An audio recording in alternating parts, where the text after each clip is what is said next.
कपालेश्वर महादेव का। वो कपालेश्वर महादेव, कपालेश्वर महादेव भगवान शिव जब ब्रह्मा जी पर क्रोध करे, भगवान शंकर को जब ब्रह्मा जी पर गुस्सा आया क्योंकि उन्हें झूठ बोल दिया था, भगवान विष्णु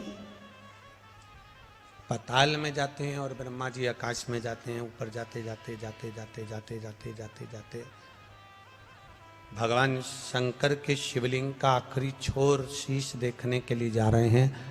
आखिरी छोर देखने के लिए, शीश देखने के लिए जा रहे हैं, आखिरी का छोर। और भगवान विष्णु नीचे पाताल में भगवान शंकर के शिवलिंग के चरण देखने के लिए जा रहे हैं। भगवान नारायण को मालूम था कि चरण नहीं मिलेंगे, नारायण वापिस आ गए।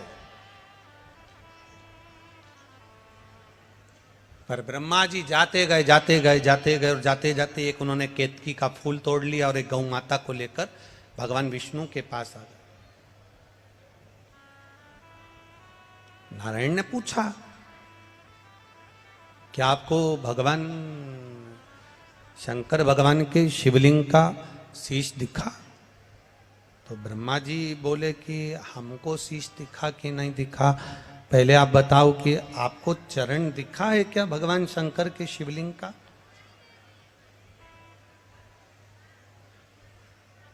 भगवान शंकर के शिवलिंग का चरण कहीं नजर आया क्या आपको? तब भगवान विष्णु ने कहा कि हमको चरण नहीं दिखा।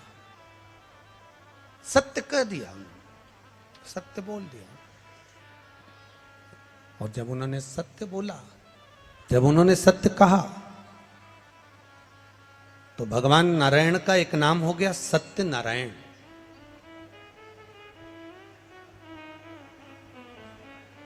ब्रह्मा जी बोले आपको चरण नहीं मिला, वो अपनी जगह पर मुझे भगवान शंकर के शिवलिंग का शीश मिला।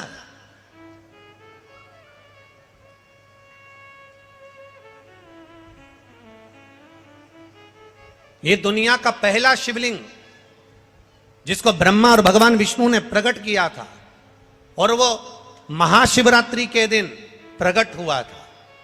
इसलिए भगवान शंकर के जन्म उत्सव को, भगवान शंकर के प्रागट्य उत्सव को, भगवान शंकर के शिवलिंग के प्रागट्य उत्सव को मनाया जाता है महाशिवरात्रि के रूप में।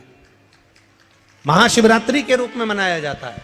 और महाशिवरात्रि के रूप में जब हम भगवान शंकर का जन्म उत्सव मनाते हैं, प्रागट्य उत्सव मनाते हैं, हाँ, दुनिया के लोग शिवरात्रि को भगवान शंकर के विवाह के रूप में मनाते हैं कि शिव और पार्वती का विवाह हुआ था। पर शिव महापुराण, लिंग पुराण, स्कंद पुराण, नर्मदा पुराण, ब्रह्म वैवर्त पुराण, ये सारी पुराणें वर्णन करती है कि भगवान शंकर का शिवलिंग की उत्पत्ति शिवरात्रि के दिन हुई थी। अब हम लोग जब मना रहे हैं, हम लोग जब धारण कर रहे हैं, हम लोग कह रहे हैं कि ये भगवान शंकर का मंगल विवाह हुआ। आप भले साधना कर रहे हैं, आप भले आराधना कर रहे हैं, शिव जी की आराधना में लगे हैं, भले आपने कह दिया शिवरात्रि को भगवान की शादी हुई थी, यह आपकी सोच है, यह आपका विचार है। पर शास्त्र, हमारा पुराण, हमारा वेद, हमारा शास्त्र कहता है शिवरात्रि के दिन भगवान शंकर का प्रागट्य हुआ था। हाँ, माँ जगज्जननी के साथ में मंगल विवाह की रात्रि हो, हम मना नहीं करेंगे, पर विचार करना कि शंकर भगवान की शिवरात्रि साधना की रात्रि होती है। शंकर भगवान की शिवरात्रि एक आराधना की रात्रि होती है। हमने पहले भी कथाओं में कहा, हर महीने शिवरात्रि आती है, प्रत्येक महीने शिवरात्रि पड़ती है, और प्रत्येक महीने की शिवरात्रि पर अगर आपसे बन सके, आप दुनिया में अगर आपके पास में लोग कहें कि ये बहुत गरीब व्यक्ति है, बहुत साधारण व्यक्ति है, इसके पास धन नहीं है, वैभव नहीं है, सत्ता नहीं है, इसके पास खुद का मकान नहीं है, इसके पास खुद की प्रॉपर्टी नहीं है, इसके पास खुद की दुकान नहीं है, दूसरे के यहाँ काम करता है, इसके पास कुछ भी नहीं है, हम उनसे कहेंगे 12 महीने शिवरात्रि आती है, 5 जगह पर चढ़ाई हुई बेलपत्र, आप एक वर्ष 12 शिवरात्रि का एक नियम ले लो, 5 जगह पर बेलपत्र समर्पित करना सीख जाओ। एक बेलपत्र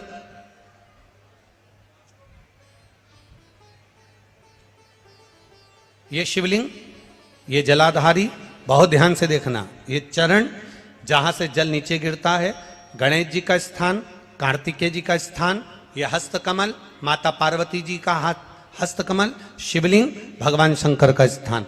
ऊपर से जो एक एक बूंद जल शिवलिंग के ऊपर गिर रहा है, शंकर भगवान की 5 बेटियां जया, विषहरा, शामरीबारी, दौतली, देव।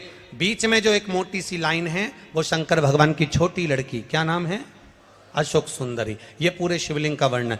5 जगह पर बेलपत्र, 5 स्थान पर बेलपत्र। 12 महीने की शिवरात्रि। आप दूसरे के यहाँ काम कर रहे हो, नहीं है नौकरी, नहीं है काम, दूसरे के मकान में रह रहे हो, खुद का मकान भी नहीं, खुद का प्लाट भी नहीं, खुद की प्रॉपर्टी भी नहीं, बहुत संघर्ष की जिंदगी जी रहे हो, ठेला धका रहे, लॉरी चला रहे, गाड़ी चला रहे, ऑटो चला रहे, अपने लिए करने का प्रयास करना। घर में जितने सदस्य हैं 12 महीने शिवरात्रि आती है, एक बेलपत्र अशोक सुंदरी वाली जगह पर, डंडी का मुंह नीचे की ओर। दूसरी बेलपत्र माता पार्वती जी के हस्त कमल पर। ये 2 पत्ती जो होती है, इस पत्ती के 2 भाग शिवलिंग के बीच में हो। तीसरी बेलपत्र भगवान शंकर के शिवलिंग पर, डंडी का भाग आपके विपरीत दिशा में हो, विपरीत दिशा में। चौथी बेलपत्र भगवान शंकर का जहां से जल बहकर जाता है, जमीन पर जो जल बहता है, जमीन पे से जो जल बहकर जाता है, चौथी बेलपत्र उस जमीन के जल पर जहां से वो पानी बहकर जा रहा है, पूरे शिवलिंग को छोड़कर जहां से पानी जमीन पर बहकर जा रहा है उस स्थान पर। और 5वीं बेलपत्र नंदी का जो पांव ऊपर उठा हुआ है उस पांव के पास में 5वीं बेलपत्र समर्पित करना। एक शिवरात्रि से लेकर 12 शिवरात्रि जो 1 वर्ष तक कर लेता है, 1 वर्ष अपनी कड़ी मेहनत के साथ में मेहनत पूरी करना। और ये 5 बेलपत्र हर महीने जो शिवरात्रि आती है उस पे समर्पित करना प्रारंभ कर दीजिए और मेहनत करना प्रारंभ कर दीजिए। आपको आपके कर्म का फल मिलेगा। साल भर के अंदर आप अच्छे बनकर बैठ सकते।